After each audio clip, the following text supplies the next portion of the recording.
Salut à tous, donc hier est tombée la discussion avec les développeurs sur Genshin Impact. Bon, comme d'habitude, faut pas s'attendre à de grosses améliorations, mais voilà, peut-être que certains y trouveront leur compte. Donc je vous propose de voir ensemble ce qu'ils nous ont concocté. Donc déjà, bonne nouvelle pour les nouveaux joueurs, à partir de la 2.2, il sera possible de récupérer des gadgets en échange de Mora pour les événements suivants.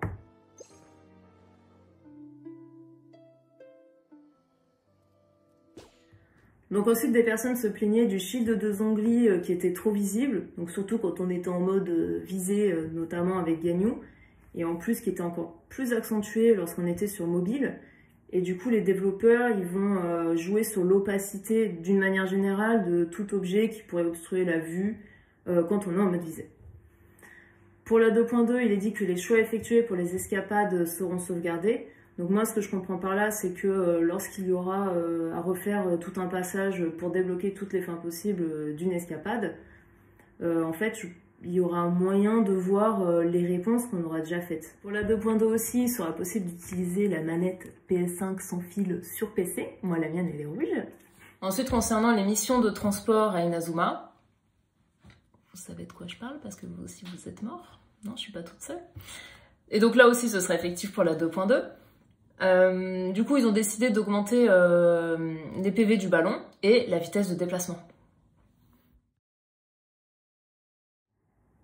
Ouais, ok, ouais, on va peut-être faire ça. Ouais, donc pour ceux qui l'auraient pas compris, la luminosité de la compétence élémentaire de la Shogun Raiden va être diminuée. Ensuite, on a des décorations de type cadre photo qui sont en cours de développement. Donc on pourra mettre nos photos prises en jeu. Et il travaillerait aussi sur des décorations qui diffuseraient de la musique. Ouais, c'est Paimon qui va être contente. Donc là, pour cette info, je ne sais pas si ce sera implémenté pour la 2.2, mais en tout cas, ça concerne les profondeurs spiralées. Et en fait, on pourra voir à l'avance les monstres avant d'attaquer un autre étage. Et ça, franchement, c'est cool parce que l'autre fois, j'étais avec Venti et il me disait « Ouais, ma sœur, JPP, j'ai fait quasiment tous les étages. En plus, l'autre, elle veut plus me soigner, elle me jette de l'eau, je comprends pas ce qui se passe. Est-ce qu'il y a moyen que je fasse pas le dernier étage STP ?» Et là, je dis « Bah, Venti, c'est chiant, tu le sais, il faut sortir du truc, faut rentrer. » En plus, bon, t'es arrivé jusque-là, je sais que t'en es capable, y a pas de souci. Grave erreur, c'était le world boss des Botocolinus. Donc ensuite, ils nous disent que les développeurs travaillent sur le mode multi. Donc en fait, quand une personne quittera votre monde, vous allez pouvoir récupérer l'équipe avec laquelle vous jouez initialement. Sauf que le problème, c'est que lorsqu'on va vouloir aller voir un PNJ, genre Katouche, bah, elle va me dire, bah, t'es en mode en ligne en fait, je peux pas te parler. Donc c'est bien, mais voilà, faudrait continuer.